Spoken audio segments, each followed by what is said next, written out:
জুলাই গণঅভ্যুত্থানের দ্বিতীয় বার্ষিকী উপলক্ষে মাসব্যাপী কর্মসূচি ঘোষণা করেছে বাংলাদেশ জামাতে ইসলামী।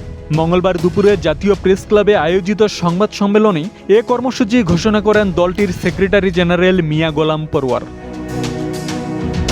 তিনি বলেন, গণভোটের গণরায় ও জুলাই সনদ বাস্তবায়নের জন্য সংবিধান সংস্কার পরিষদের অধিবেশন আহ্বান, জুলাইয়ের খুনি ও মানবতাবিরোধী অপরাধীদের বিচার ত্বরান্বিত করা এবং শহীদ ওসমান বিন হাদির খুনিদের বিচার দাবিতে ৫ আগস্ট পর্যন্ত এসব কর্মসূচি পালন করা হবে।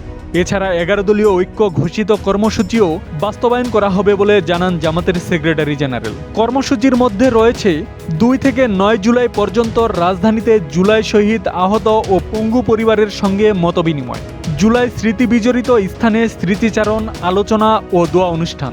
১৬ জুলাই জুলাই শহীদ দিবস উপলক্ষে ঢাকার ২ মহানগরের উদ্যোগে আলোচনা সভা।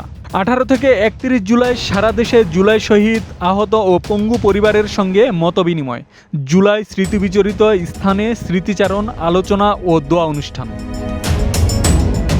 এছাড়া ১ আগস্ট মহানগর, জেলা, উপজেলা পর্যায়ে গণমিছিল, ২ থেকে ৪ আগস্ট শ্রমিক সংগঠনের উদ্যোগে কর্মসূচি পালন এবং ৫ আগস্ট জুলাই গণঅভ্যুত্থান দিবস উপলক্ষে ১১ দলের উদ্যোগে রাজধানীসহ দেশের জেলা, মহানগর ও উপজেলায় সমাবেশ ও মিছিলে ১১ দলের কর্মসূচির প্রতি সমর্থন ও অংশগ্রহণ করবে জামাত।